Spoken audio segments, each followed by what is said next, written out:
Muy buenas noches con todos. En nombre de la Academia Peruana de la Lengua, les damos la más cordial bienvenida a la Semana de Lingüística, Léxico y Sociedad. Esta Semana de Lingüística se lleva a cabo del 18 al 22 de diciembre de 2023. Antes de iniciar, les recuerdo a los participantes, por favor, que en breves minutos enviaremos por el chat el formulario de asistencia. La asistencia solamente debe llenarse en ese formulario, no enviarlo por mensaje y por ningún otro sitio. Además, les recuerdo que hacia el final de la presentación, el chat estará disponible para que puedan realizar sus preguntas para el expositor de esta noche. A continuación, el magíster Gildo Valero presentará la conferencia El español del Perú, ¿cómo abordar la variación léxica? Gildo Valero es licenciado y magíster en lingüística por las universidades de San Marcos y Católica, respectivamente, diplomado en corrección de textos por la Universidad de Piura y formado en enseñanza de L por la Universidad Ricardo Palma, en convenio con el Instituto Cervantes. Es docente en las universidades de San Marcos y del Pacífico, y previamente también lo fue en Beijing Sport University. Asimismo, se desempeñó como corrector de textos en el área legislativa del Congreso de la República. Ha presidido la Asociación de Correctores de Textos del Perú y colaborado en la elaboración de DiPerú el año 2015, Diccionario de Peruanismos de la Academia Peruana de la Lengua, así como en proyectos relacionados a la preservación y difusión de lenguas originarias en los Ministerios de Cultura y Educación. Le cedemos la palabra ahora al magíster Gildo Valero para iniciar. Adelante. Muchas gracias. Quiero agradecer especialmente a la doctora Eliana González que me invitó a participar de esta charla. Me da mucho gusto porque soy un viejo colaborador de la Academia Peruana de la Lengua, así que me da mucha felicidad poder contribuir con ellos nuevamente. Bueno, el tema que he preparado es un tema, a mí me resulta interesante, pero es porque yo tengo un interés particular por cuestiones lingüísticas, lexicográficas específicamente. De hecho, en el pasado trabajé en el Diccionario de Peruanismos de la Academia Peruana de la Lengua, entonces quizás por ahí también que se cocinó este afán o este gusto que tengo. Y bueno, luego de terminado el diccionario, he seguido con otros proyectos lexicográficos, pero ya se me había quedado esto. Además, también con los años tuve la oportunidad de ser asistente académico de la doctora Marta Hildebrand, quien ya hace unos poquitos días cumplió un año de fallecida. Bueno, y como saben, la doctora Hildebrand es posiblemente la lexicógrafa más notable del Perú, independientemente de objeciones que cualquiera pudiera tener, pero su calidad, la calidad de su trabajo es inobjetable, ¿no?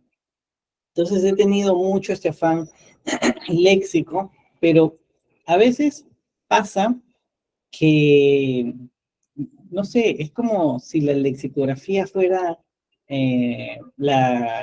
el patito feo, ¿no? Es un poco desdeñada, porque se ve como un trabajo fácil, como de simple recopilación, ¿no? Como si escuchar una palabra y registrarla fuera muy sencillo, y no es tanto así.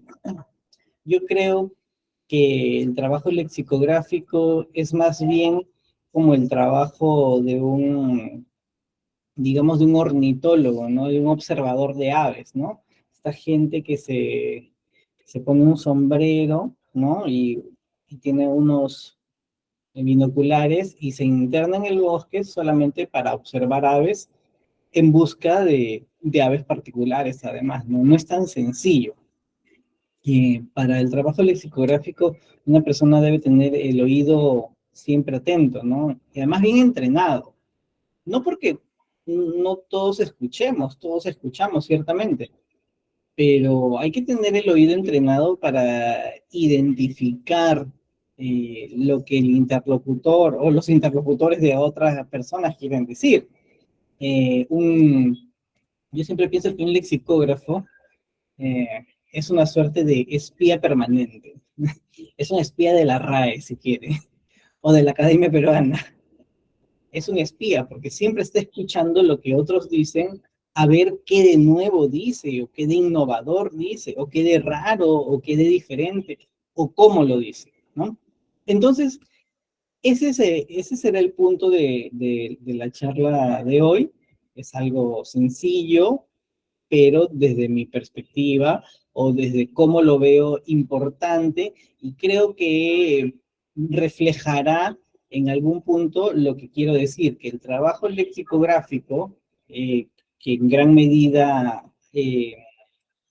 registra la variación léxica, eh, es un trabajo más profundo del que aparenta, ¿no? Porque parece que es léxico, es solo léxico, pero en realidad son varias otras cositas que no se lucen necesariamente, ¿no?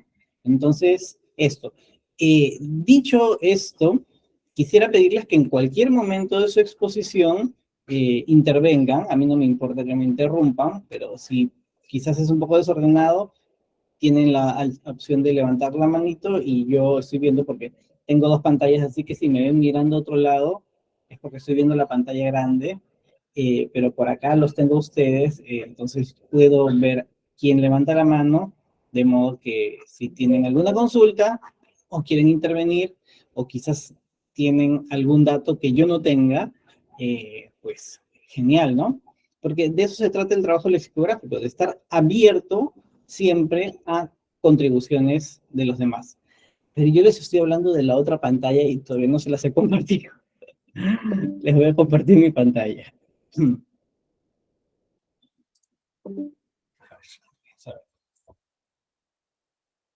Ahora sí, creo que ya lo pueden ver.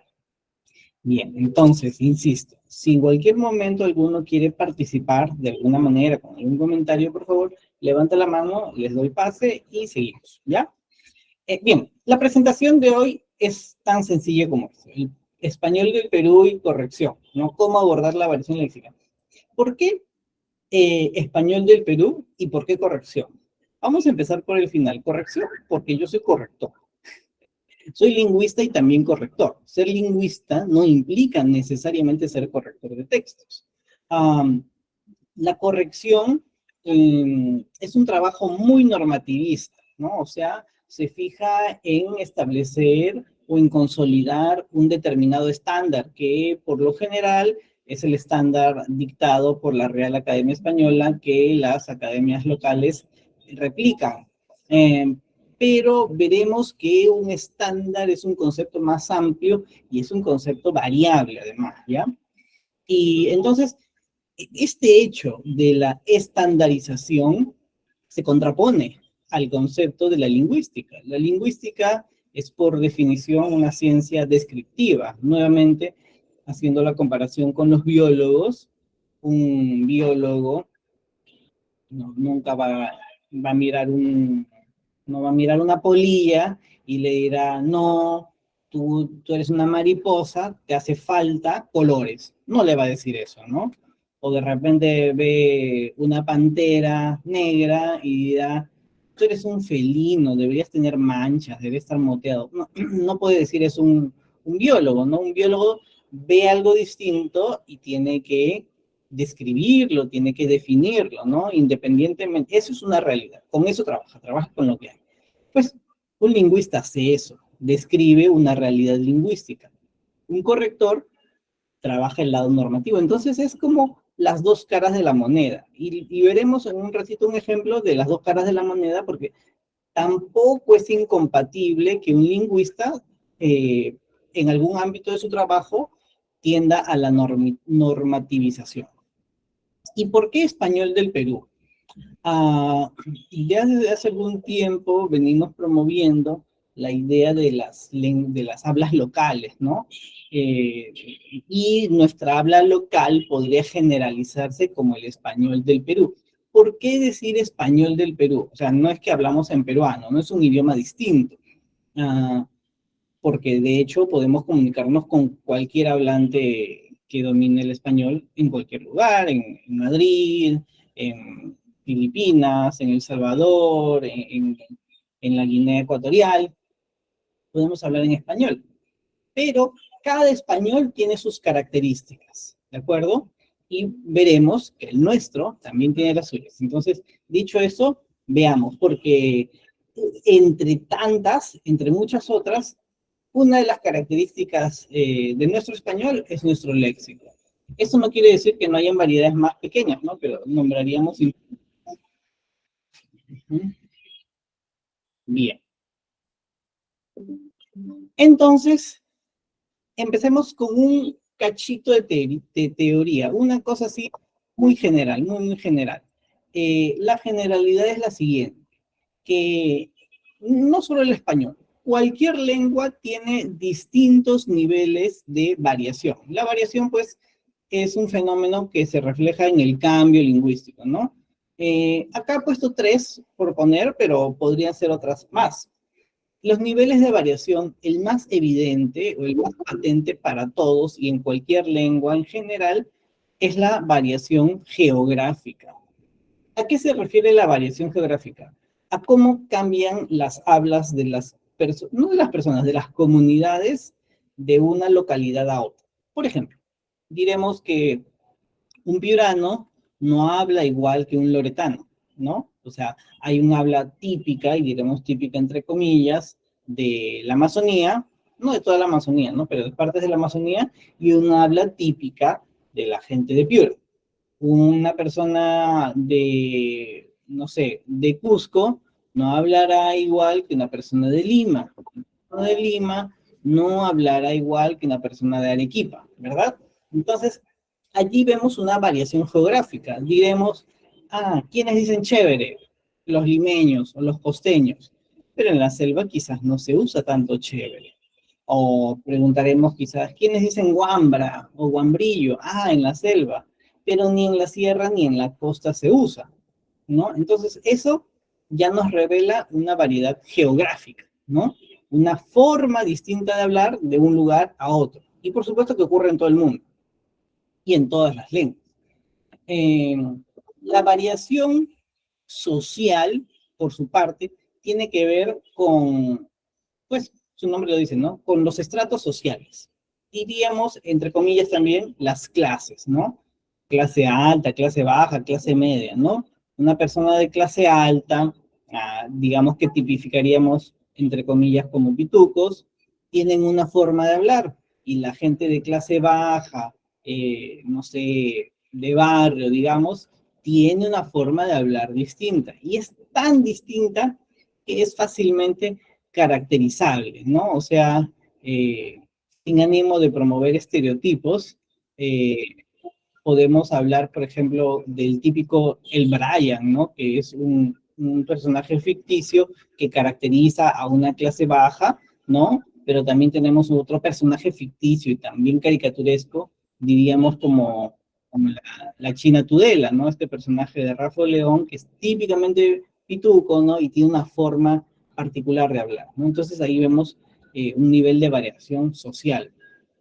Y por supuesto, también hay un nivel de variación ocupacional, porque digamos, geográficamente hablando, permanentemente vivimos en el mismo espacio. Socialmente hablando, en general, nos mantenemos como en el mismo círculo, ¿no? Salvo casos muy específicos en los que gente de clase alta tenga que hacer una labor en la clase baja o viceversa. Alguien de clase baja debe hacer labores en la clase alta. Entonces, en esos casos hay un intercambio. Sin embargo, las interacciones suelen ser reducidas. En el nivel ocupacional, en cambio, sí hay mucha variedad. ¿Y por qué pasa esto? Porque lo ocupacional tiene que ver con el trabajo. Entonces,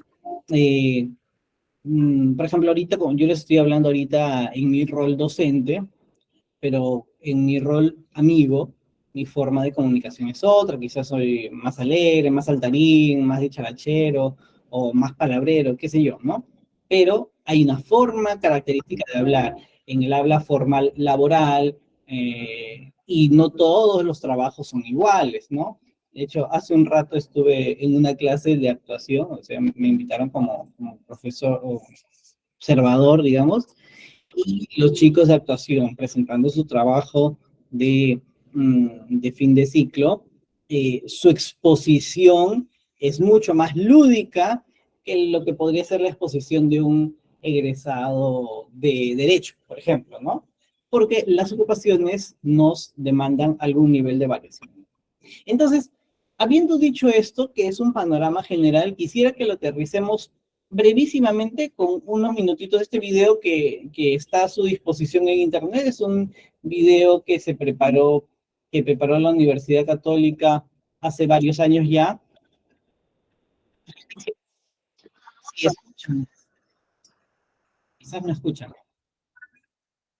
Creo que para esto eh, debo compartir con sonido. Un segundito. Voy a dejar de compartir y les compartiré nuevamente. Voy a compartir esta ventana y lo que quiero es que escuchen lo que dicen todos los participantes.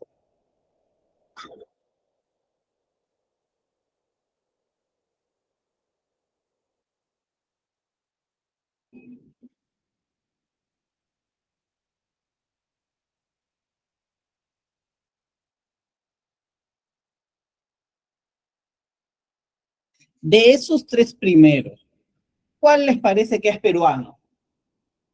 A Marcos. No se escuchó el video, no sé si podría volver a compartir con Dale, dale. Otra vez.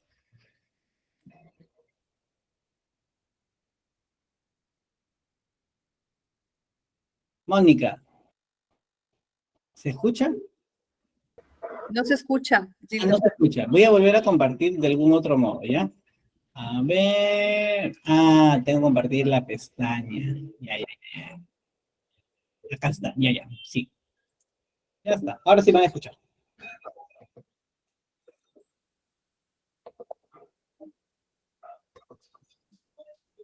Dile, mi socio, ¿cómo la serie? ¿Cómo anda la cosa, eh? Y yo le decía, no, yo quiero el buzo, la parte de arriba. Y me decían, ¿esta de dónde viene? Y bueno, nos caímos muy bien de arranque y comenzamos a salir y Era ¿sabes qué? las Así el castellano. Bien, ahora sí escucharon, ¿verdad? De las tres primeras, ¿cuál es peruano? El tercero. El tercero, ¿verdad? ¿Cómo nos damos cuenta de que es peruano? ¿Ah? Su tono de voz. Su tono de voz. Por las palabras. El acento. Palabras que usa, ¿verdad? El Excelente. dialecto. Excelente. El primero dice, ¿qué bola hacer? Eso es, si no me equivoco, es costarricense. La segunda debe ser típicamente bonaerense o paraguaya, por ahí, ¿no? Pero el tercero, de todos modos, es peruano. Además dice de arranque, ¿no? Es una palabra muy típica de nosotros. Vamos a continuar el video. Esta es una distinción, digamos, típica que hacemos de países. Pero vamos a ver cómo es la percepción dentro de nuestro propio país. Y no solo desde la mirada limeña o una mirada centralista. Veamos. Ya no lo hablan más de 300 millones de personas en el mundo. Cada una de ellas lo habla de una manera particular. No existen dos hablantes de castellano que lo hablen exactamente igual. El castellano no es uno solo, y en el Perú se habla de muchas maneras. De mi hermano, aunque sea una niñita. Había un caladío rojo. Taxi, llévenme a tal sitio. Dice, ustedes son del norte. Lima, como dice el P, ¿no? P, hola P, ¿cómo estás P? Todo es P, Lima. O sea, que allá hablan carro o carro. Carro. Acá es carro. Se dan cuenta ahí la diferencia, ¿no? El joven dice, allá todo es carro, pero acá es carro, ¿no? La R cambia. De acuerdo cómo dicen los limeños. Todos hablan al revés igual. Es que digan pollo, dicen pollo. Por ejemplo, en la costa lo que dicen, no dicen como debe ser la gallina, sino son la gallina, el cuchillo, y eso no es, pues, el cuchillo es, ¿ve? Ahora ya no dice sí, pues, dice sí, pe. Ya. Pero acá en Iquitos, allá dice sí, pe, acá dice sí, di. Sidi Miren, eso nomás. Este es un video que está a disposición de todos en internet. Muy entretenido además, se llama Los Castellanos del Perú. Lo van a encontrar con muchísima facilidad. Pero fíjense cómo la variedad es tanta, incluso a nivel interno, ¿no? No necesitamos irnos fuera del país para encontrar variedad lingüística. Sin embargo, a pesar de que tenemos esta variedad, no es una variedad que se vea necesariamente reflejada en nuestros materiales académicos, ¿no? Los materiales académicos, en general, trabajan con una variedad estándar que pues solamente resalta una forma de hablar, que es la forma de hablar limeña en general, ¿no? Esta variación también se ve en que si, por ejemplo, uno quiere buscar un término local en un diccionario, difícilmente lo encontraría, ¿no? Y eso, a la larga, nos impide validar usos, ¿no? Existe mucho este fetiche de la palabra que nos lleva a decir cosas como, si esa palabra existe, ¿no? Siempre la gente pregunta, fulanito, ¿esa palabra existe? Y la respuesta debería ser, si la estás diciendo es porque existe, ¿no? Es como si alguien tuviera un hijo y le preguntaran, ¿tu hijo existe? Sí, claro, pero no está registrado. Pero eso no impide que exista, ¿no? El hecho de que una persona no sea registrada civilmente en los registros públicos no impide que exista. Daniel, ¿quieres comentar algo? Ya, sí, ¿qué tal? Bueno, son dos, tal vez un poco en el tema, pero una consulta. Entonces, ¿por qué algunos lingüistas se asustan, por decir una palabra, cuando escuchan palabras de otro idioma? Por ejemplo, yo soy docente, estuve en una clase viendo a un colega, y una chica dijo la palabra elore, porque está explicando un libro. Y el profesor un poco más se salta porque esa palabra no existe en el castellano. Porque eso, y le dije, bueno, en el habla común de los jóvenes, la palabra lore es muy tradicional. Ya sé que tal vez nuestra generación no lo entiende, pero ellos sí, simplemente. Bueno, eso nada más, esa era mi pregunta. ¿Y lore? El lore se utiliza en los videojuegos o en los videojuegos o en los libros para explicar la trama, lo que sucede, cómo es el mundo de un videojuego, de un libro, de una película. Exacto, muchas gracias, muchísimas gracias. Pues eso, pasa que mucha gente, por ser académicos tradicionales, se afectan demasiado cuando no deberíamos, ¿no? Siempre se ha repetido el discurso, y no es un discurso nuevo, de que, antes se hablaba el verdadero castellano. Si habláramos el verdadero castellano, nos hubiéramos quedado, pues, en latín, nunca hubiera existido el castellano, en principio, ¿no?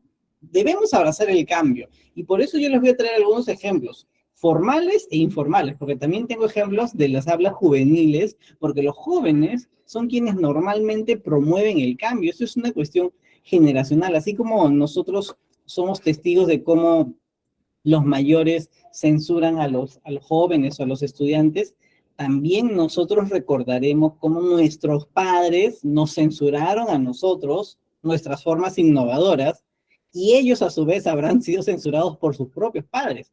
Así que eso es algo que se mantiene, pero desde una perspectiva científica no tiene ningún asidero. Entonces vamos a ver. ¿Y cómo abordar esto?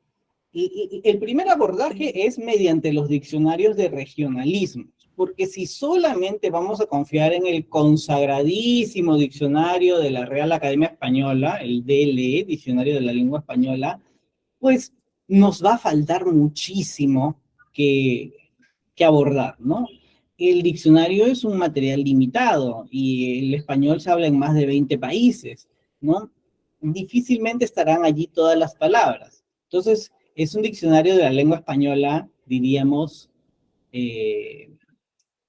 mayoritaria, no sé, común, no sé, pero no es un diccionario que abarque toda la lengua española, ¿no? Entonces, por ahí es un principio.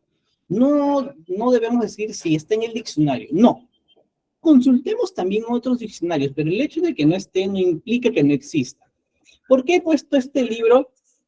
Es un mal ejemplo, pero lo pongo porque lo conozco de primera mano, porque yo lo corregí. Es un libro de tradición oral Eseja, que es una lengua amazónica del Perú. Entonces, este libro tiene una parte en Eseja, que es la lengua originaria, y en español, que pues es nuestra lengua, ¿no? Entonces, claro, como yo estudio esta lengua, tuve la posibilidad también de corregir la parte en lengua originaria. Y ahí es que entra, les decía hace un rato, la parte normativa, la parte de la corrección. La normativa nos permite uniformizar, ¿no? Podemos tener un criterio para estandarizar determinados fenómenos. Y una vez que estos fenómenos están estandarizados, podemos registrarlos con seriedad en un vocabulario, en un diccionario, sea el diccionario de la academia o sea cualquier otro diccionario. Pero el punto clave es la estandarización. Y la estandarización es un criterio de normativización, ¿no? Que va intuitivamente en contra de la lingüística, pero es parte de la lingüística. O sea, hay que ser normativos, pero no hay que ser excesivamente normativos. Normativos para uniformizar un fenómeno, no normativos para prohibir que algo exista, ¿de acuerdo? Son dos perspectivas que deberían convivir. No hay que ser normativos como un policía sancionador que solo castiga y que solo multa. No, debemos ser orientadores, como maestros, guías, pues, ¿no? Brevemente, ¿qué variedades, qué características son propias de nuestra variedad?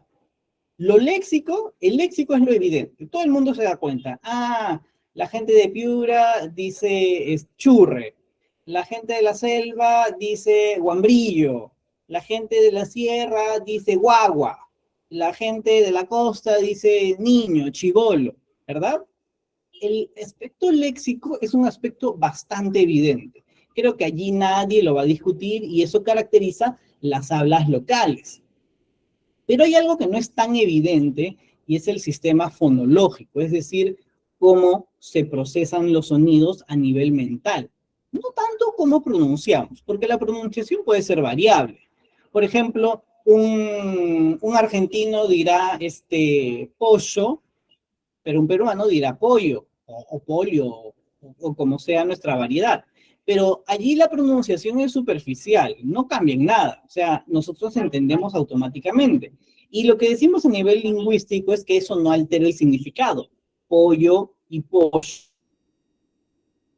no son aves, es lo mismo. O sea que un cambio significativo no hay. Hay un cambio fonético. Pero cuando hay un cambio fonológico, o sea, a nivel mental, quiere decir que hay un cambio significativo. Como si dijéramos, por ejemplo, pena y pera, ¿no? La N cambia por la R y cambia el significado. Entonces, esa N contra esa R sí son significativas, ¿no? Como si yo dijera caro y carro. Esas R's son significativamente distintas porque altera el significado. Y en el español del Perú tenemos una peculiaridad que, bueno, los lingüistas sí lo saben, pero poca gente, poco hablantes de a pie lo han advertido, que es la existencia de un fonema adicional. Y cuando hablo de un fonema, hablo de una unidad distintiva, una unidad que nos permite hacer un cambio de significado. No como en el caso argentino, que no cambia el significado. Como si dijéramos en la costa y en la sierra, ¿no? Pollo, pollo, ¿no? La doble L y no cambia el significado, así que no tiene valor fonológico.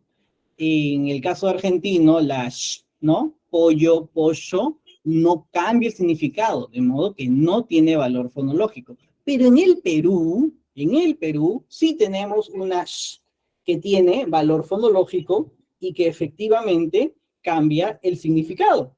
Y veremos por qué, porque no voy a hablar piedras, ¿verdad? La S, ¿no? Esta es una letra que además, si ustedes consultan el diccionario de peruanismos, se consideró. En el diccionario de peruanismos consideramos la incorporación del dígrafo sh o s con un valor fonológico. ¿Qué quiere decir que tiene valor fonológico? Quiere decir que tiene distinción semántica. Fíjense, ahí tenemos el término chancho, que pocos de ustedes habrán escuchado, pero si son de la selva, seguramente sí conocerán. Decir chancho no es lo mismo que decir chancho. El chancho es un animal de 4 patas que se come por estas fiestas, digamos, en Navidad, pero el chancho es un ave. Es un ave muy olorosa, además, ¿no? Huele bastante fuerte. Es un ave silvestre, pues no es un ave que se cría en el corral ni nada. Entonces, aquí ya tenemos un cambio en el sonido que sí altera el significado. Entonces, podemos decir que en el español del Perú, esta letra ya tiene valor fonológico. O sea, nuestro inventario cambia. ¿Y por qué señalo la importancia de este cambio? Porque quiere decir que la incorporación de esta letrita solamente ya tiene una serie de implicancias en nuestra innovación léxica.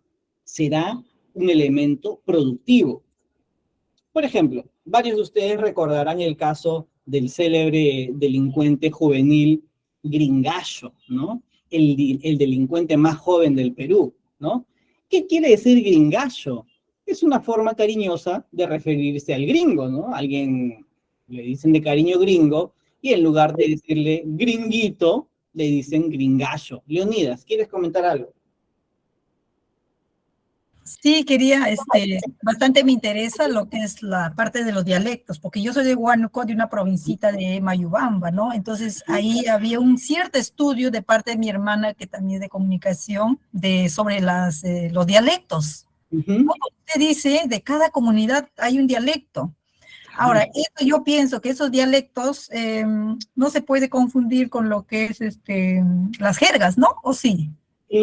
No, porque una jerga, hablando técnicamente, una jerga es una habla profesional. Por ejemplo, los lingüistas tenemos nuestra jerga. Cuando yo estoy diciendo fonemas, valor fonológico, dígrafo, son términos técnicos, ¿no? Una jerga es un término técnico o de un ámbito específico.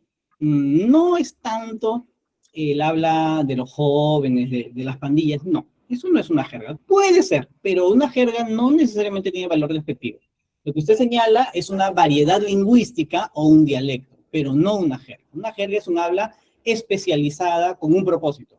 Un alfarero puede tener su jerga, un carpintero tendrá su jerga, lo mismo el zapatero, pero no una ciudad no tiene su jerga. Las jergas son de las profesiones, de los oficios.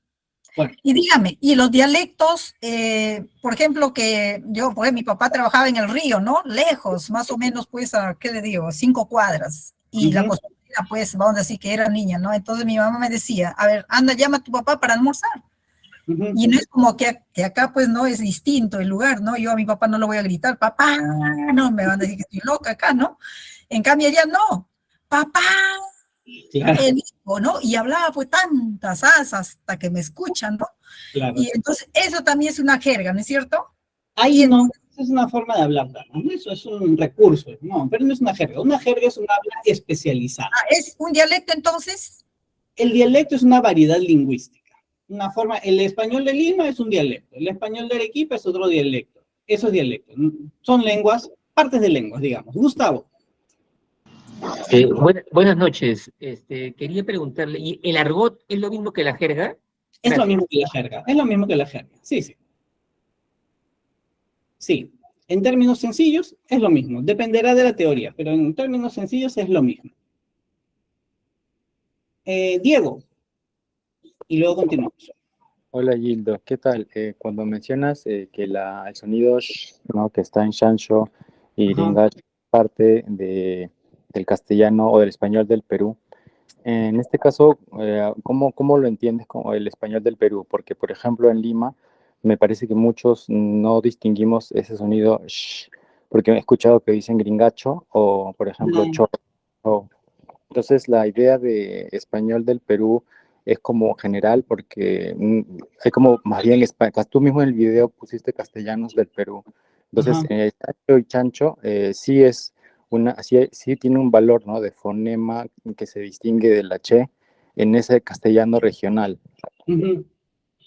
Sí, sí, de hecho, es como dices, es más bien una generalización, porque claro, no todos han alcanzado el dominio de esta palabra, ¿no? O sea, y sí, varios dicen gringacho, es gente que tiene poco contacto lingüístico, ¿no? O sea, de hecho, la existencia de este fonema solamente es posible a través del contacto, ¿no? Porque no es patrimonial del español clásico, digamos, ¿no? Sí, efectivamente. Pero bueno, digamos que tendemos a eso. ¿Por qué? Porque hay más. Poca gente, o sea, aunque alguien diga gringacho, pocos, no lo tengo aquí, pero no creo que nadie diga chipío, o muy poquitos dirán chipío, ¿no? Pero más bien sí dirán chipío.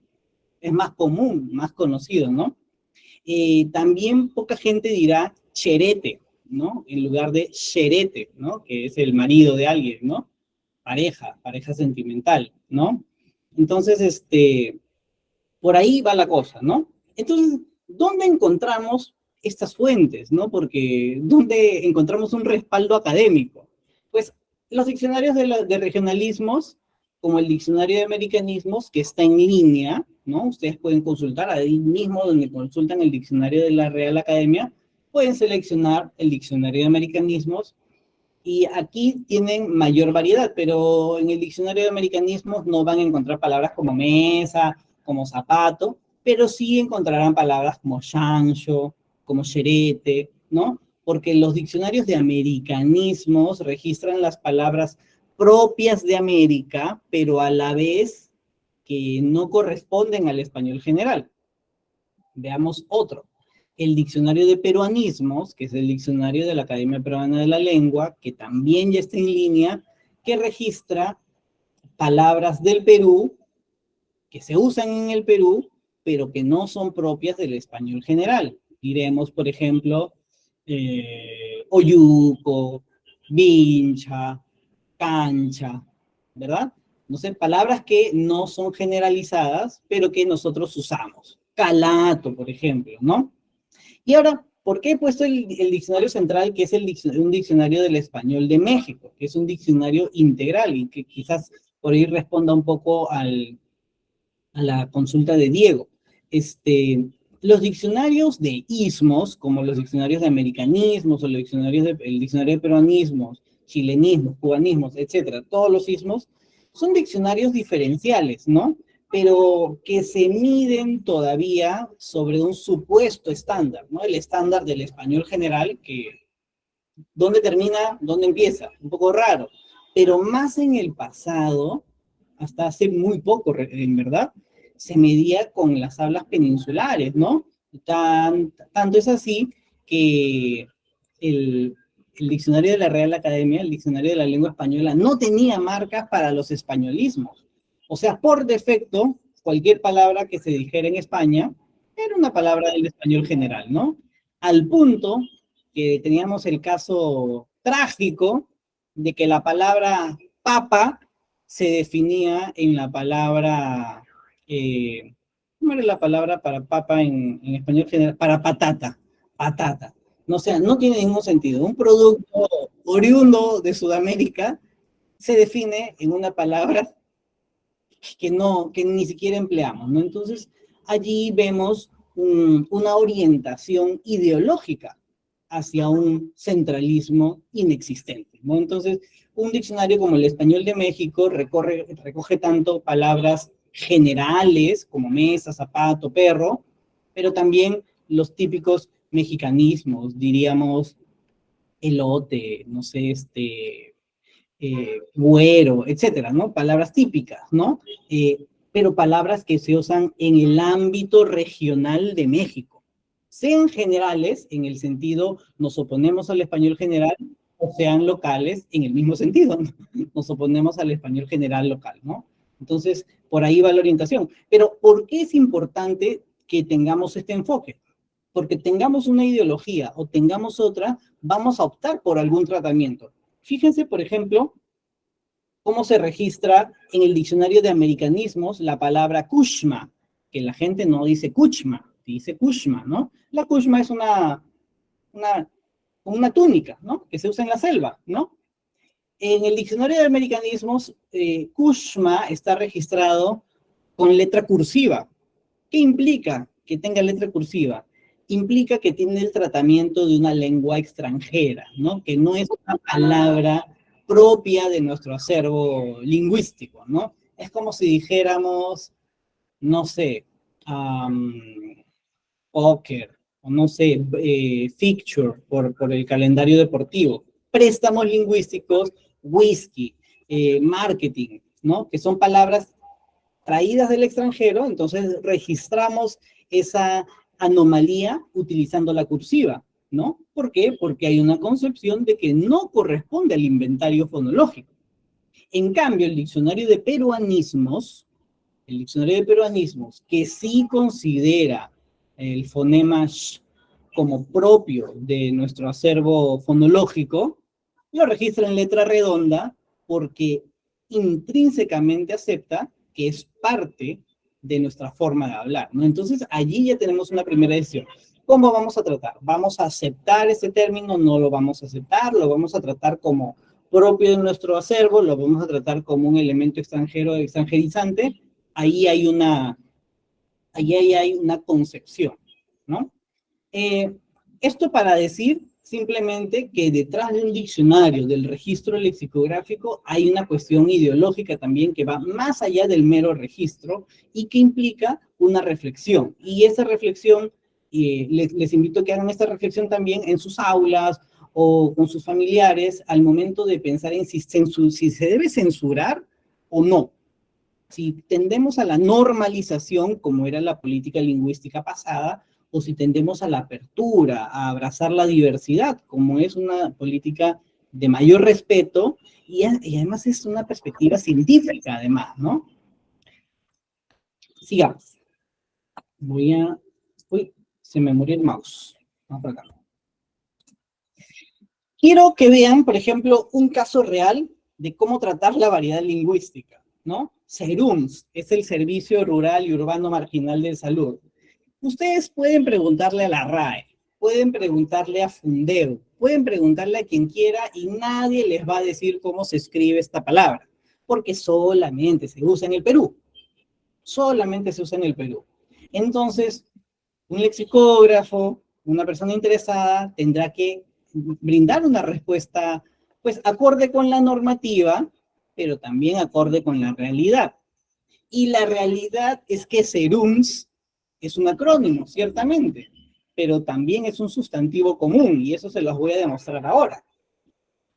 Como acrónimo, efectivamente, debería escribirse quizás en altibajas, quizás todo con altas, es discutible, pero como sustantivo común debería escribirse con minúsculas. Gildo, ¿por qué dices que se puede usar como sustantivo común? Veamos. SERUMS 2020, conoce. Aquí claramente tiene el sentido de el programa, ¿no? Del servicio rural, sin ningún inconveniente. Sí, alguien dijo SERUMEN por ahí. Gremios del SERUMS equivalentes piden ser incluidos en bonos extraordinarios. Aquí también se refiere al programa. Pero fíjense, en este caso, esto es un comentario de una serumcista sobre el proyecto de ley, ¿no?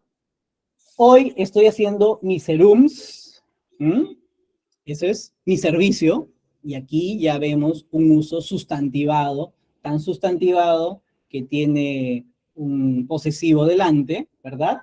Con lo cual descartamos totalmente el uso en mayúscula. Y luego dice en un establecimiento I2, y la jefa de SERUMS, y acá tenemos el uso del servicio, del programa. O sea que aquí deberíamos escribir con mayúsculas, o con altibajas, o como fuera conveniente que alguien decida.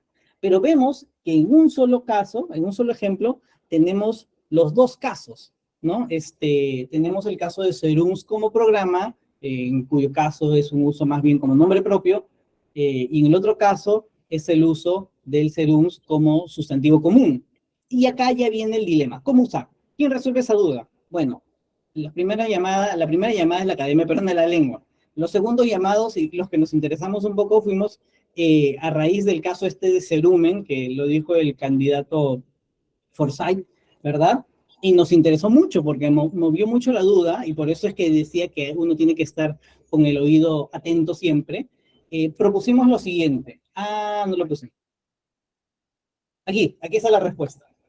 Serums en altas, si nos referimos al programa, y serums con bajas cuando es sustantivo común. Pero no escribimos jamás serum sin S final. ¿Por qué? Porque la S final tiene un significado dentro del acrónimo. Ven aquí, ¿no? Significa salud. Entonces, hay una razón allí para emplear. Respondiendo a la duda, ¿serumista o serumcista? ¿No? Si atendemos a la formación morfológica, serums, si yo soy, no sé, todos los sonidos que terminan en ista se agregan a la base, ¿no? Y si la base es serums, la derivación regular debería ser serumscista, ¿no? Lo regular sería serumscista. Sin embargo, en una revisión rápida, encontramos que serumcista no existe. No tiene ni un registro. Nadie usa serumcista. Es más, Google sabiamente me dice, debes haber querido decir serumista. Y en efecto, denuncian que médicos serumistas, ¿no? Más del 40% de médicos serumistas, el uso, la palabra serumista, aunque sea contraintuitiva morfológicamente hablando. ¿Me dejo entender? Entonces, ¿qué palabra privilegiaremos en este caso? Lógicamente, serumista, que es la palabra empleada mayoritariamente, y no impondremos una fórmula correcta, bien formada, pero 0% usada, ¿verdad? Vamos con más casos. Bueno, esto es lo que ya sugerimos. Otros casos, más rapidito, porque además son casos entretenidos, y por ahí que un colega mencionaba esto de Lore, que ahora buscaré más. Shipear, que la gente podrá decir de repente chancho o chipío, pero cuando se trata de hablar en inglés, eso sí le sale muy bien. Entonces, es por lo menos curioso que cuando se trata de lenguas extranjeras pronuncien muy bien, pero cuando se traten de palabras locales o de hablas de lenguas originarias, la lengua no les funcione tan bien. Ahí hay una cuestión ideológica, también un posicionamiento de ideologías lingüísticas. ¿Qué es shipear? Este meme dice, mi mamá, yo y cualquier mujer, cualquier chica que yo mencione. El shipeo es como cuando la mamá o el papá o los tíos nos emparejan. Ay, estaba hablando con, no sé, con Mónica. Ay, seguro que ya tienen algo, que no sé qué, ¿no? Te emparejan inmediatamente. Esta técnica que era muy común, o esta práctica que era muy común para todos, creo, pero no tenía nombre. Pero ahora los adolescentes lo llaman shipear, ¿no? Hay un término en inglés, lo han adoptado, lo han adquirido y se usa, se ha asentado, ¿no? Estamos ready, papi, estamos listos, ¿no es cierto? Ahora están con reparar. No termino de entender, pero es mi propósito para este fin de semana. Por lo pronto seré un hombre que no repara, ¿no? Funar, ¿qué es funar? Funar es censurar, sancionar a alguien, sobre todo públicamente, ¿no? Tengo entendido además que esta palabra deriva del mapuche, ¿no? Es una lengua originaria de Chile. Así que aquí también tenemos una cuestión de innovación lingüística, ¿no? El cambio lingüístico que no implica solamente traer palabras extranjeras, también pueden ser palabras de nuestro propio ámbito. Pero fíjense, un segundito, José Carlos, fíjense cómo shipear sigue teniendo una grafía que es extraña, es anómala a nuestro sistema ortográfico. En cambio, funar se adapta con muchísima facilidad. José Carlos.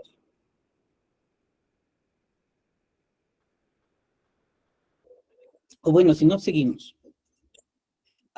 Traje unas palabras más que me parecen interesantes, sobre todo... En el argot, bueno, en la replana, mejor dicho.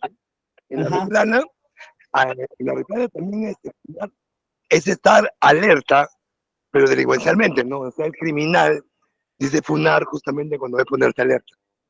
Mira, no sabía. Excelente, muchas gracias por tu aporte. Veamos más y vamos ya... ¿Se acuerdan de esta película que salió hace poquito, de Barbie? Y el mismo día se estrenaba esta película, Oppenheimer, y la gente en redes sociales creó esta fórmula Barbenheimer, ¿verdad? ¿Cómo se escribe Barbenheimer? Con mayúscula, con minúscula, con cursiva, Germen Barbie, etcétera. No sé. La propuesta es esta. Es una propuesta que hicimos desde ASCOR pensando en los criterios de la RAE, ¿no? ¿Cómo hubiera pensado la RAE? Es un acrónimo formado por 2 títulos, perfecto, funciona como nombre propio, por lo tanto se escribe con mayúscula y sin cursiva. No, pero Oppenheimer es inglés, Barbie también, pero sea en inglés o no sea en inglés, son nombres propios, así que se escriben sin cursiva, ¿ya? Claro, esto difícilmente entrará a un diccionario, pero sin duda alguna será parte de nuestro léxico por algún tiempo y puede surgir una duda. ¿Cómo lo tratamos? ¿Cómo lo tratamos? El asunto es informarse. Bueno, ASCOR de vez en cuando saca palabritas por ahí. Fujicerronismo. Esa es una palabra del ámbito político. Esta posiblemente sí se quede, como el fujimontesinismo. ¿Qué ocurre con este caso? Aquí claramente la palabra Fujimori se ha cortado en Fuji y se ha convertido en una suerte de prefix o de voz culta, ¿no? Que se une a palabras, ¿no? En su momento también hubo fujiaprismo, ¿no? Pero también aprofujimorismo, ¿no? Es el único caso en el que Fuji ha estado al final, pero si está al final ya se desarrolla completamente. Un caso muy interesante de formación léxica. Lo importante aquí es decir que no se escribe separado, no se escribe Fuji, espacio, serronismo, o Fuji, guión, serronismo, porque se está comportando como una derivación, una palabra derivada, ¿no? De Fujimori, de Fujimorismo y de serronismo, ¿no? APRA-1, dicen por ahí, ya, esas serían 2 siglas, ¿no? Vamos terminando con esto, a ver si me acuerdo que teníamos acá. Friki, esta gente que es muy experta en algo, sobre todo en redes, ¿no? Pero fíjense que friki tiene 2 grafías válidas. ¿Por qué es posible esto? Es posible en la medida de que tanto la K como el dígrafo QU representan el mismo sonido dentro de nuestro inventario. Así que no es raro, ¿no? Si ustedes me preguntan, yo preferiría con Q, pero no está mal friki con K. Si escribimos kiosco con K, guión con K, ¿por qué no escribir friki con K? No es grave. Entonces, ahí está el asunto de no ser exageradamente censuradores. Luchona, esa es una palabra que se me hace muy interesante. El diccionario de americanismo lo refiere como persona tenaz, pero acá se emplea específicamente. ¿Y por qué pusimos luchona? Porque el término luchona no es cualquier persona tenaz, es una mujer, madre, soltera, que no se rinde. E incluso se usa como mamá luchona, ¿no? Luchona quiere decir una mujer que afronta las dificultades de la maternidad en soledad, ¿no? Entonces, es un término, es una innovación léxica, porque está especificando el sentido, ¿no? Así como este lore, que no se me va a ir de la cabeza y lo voy a seguir buscando. Creo que tengo un par más, no estoy seguro, déjenme ver, y si no, sí, tengo uno más, 2 más. Sororo, sorora, ¿no? En referencia a la sororidad, ¿no? A la solidaridad, ¿no? De mujeres entre sí. Fíjense, en este caso conviene, como les decía, no ser excesivamente pegados a la norma, o decir, no digas así, dilo de otro modo. Es curioso, ¿por qué? Porque soror, en latín, es decir, sin la O, ya quiere decir hermana. O sea, en latín, la palabra hermana, voy a pintarlo por acá para que se note, la palabra hermana es solamente soror. Soror nomás, eso ya quiere decir hermana. O sea que no hacía falta ponerle la letra A para que signifique hermana. Pero claro, puede que haya una suerte de ideología, de asignación de un género explícito a la letra A que haga que sea necesario decir sorora para que quede claro que es mi hermana, ¿verdad? Y para hacer la diferencia de sororo, para saber que es un varón, que en su condición de varón y en su conciencia de una posición más privilegiada, apoya las luchas femeninas. Válido, válido, contraintuitivo, súper contraintuitivo, menos para un especialista del lenguaje, pero como especialistas del lenguaje también debemos estar llamados a explicar el fenómeno. Porque si esta diferencia OA ocurre, nosotros tendríamos que ser capaces de decir por qué ocurre. Lo importante es no cerrarse a la posibilidad expresiva de la innovación léxica. Este es un término antiquísimo. Esto es latín puro, crudo, latín. Antiquísimo, pero vuelve a la modernidad y se reinterpreta.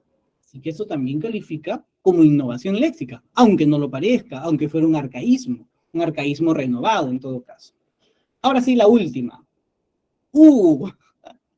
Esta se me hace curioso por su forma de escribir, de pronunciar y de todo, porque la grafía está empleada, sirve para reflejar como los ojitos de una persona, ¿no? Es un emoticón que expresa ternura. Se escribe con minúscula, pero también es válido, fíjense, el uso en mayúsculas y minúsculas intercaladas. ¿Por qué? Porque refleja un rostro, ¿no? Y creo que esto es como la boca de un gatito, ¿ya? Esto no es un invento nuestro, por si acaso, ¿eh?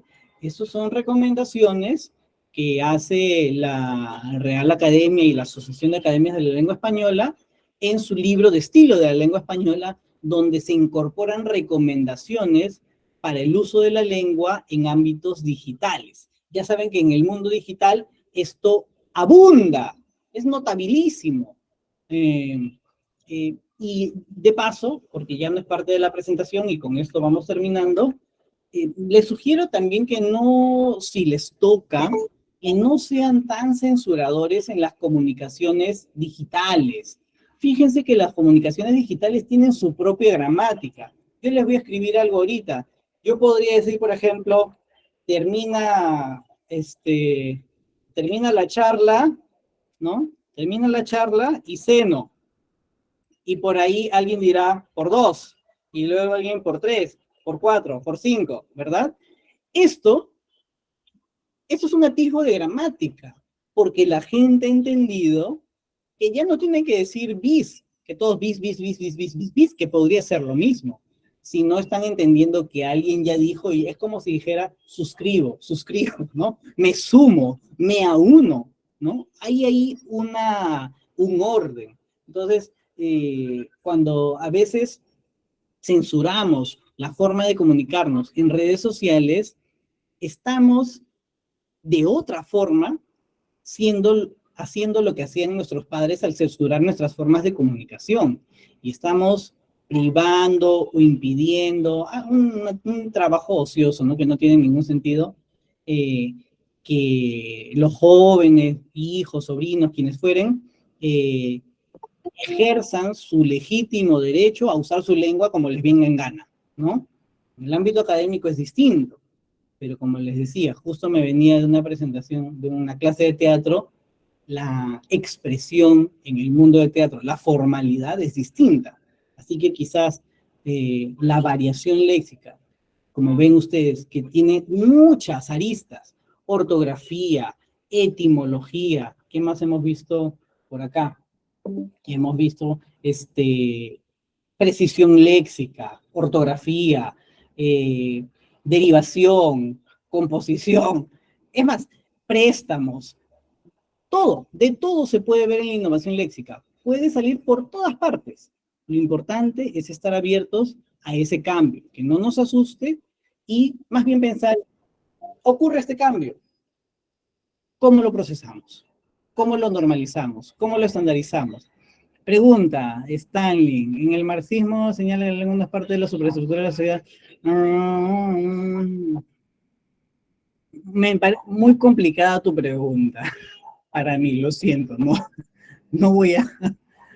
No me da para responder eso, perdona. No soy experto en marxismo, a pesar de que soy sanmarquino, pero no es mi área de especialidad. Me dediqué a otras cosas. Ana.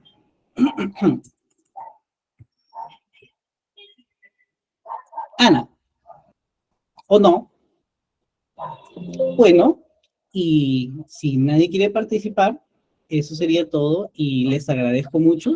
Espero que les haya resultado interesante y relajante también, porque es un tema para distender, pero como ven, también para pensar. Hay muchísimas cosas que pensar detrás de la variación lingüística. No es solamente que la gente quiera ser disruptiva. Ese no es el propósito. El propósito es ser original. Así que les agradezco muchísimo por su atención y si no hay participaciones, me despido y yo voy a pasar las diapositivas para que las tengan y ahí tienen los enlaces para que se conecten. Así que el gringacho cumple la mayoría de edad y sigue en cautiverio. Claro. Bueno, muchas gracias a todos por su atención. Les agradezco mucho y nuevamente agradezco a la Academia Peruana de la Lengua a través de la doctora Eliana González, querida amiga, además. Muchas gracias. Muchas gracias, estimado Valero, y muchas gracias al público que nos ha acompañado. Les recordamos, por favor, que bueno, hemos enviado varias veces el formulario de asistencia, lo vuelvo a enviar una vez más para que puedan registrar su asistencia. Cada momento se envía a través del chat. Muchas gracias por su participación, al público por las preguntas planteadas, y nos vemos el día de mañana. Que tengan muy buenas noches. Gracias, y qué bello cabello. Gracias, muy interesante la clase. Me Ya la puso a Lore. agarré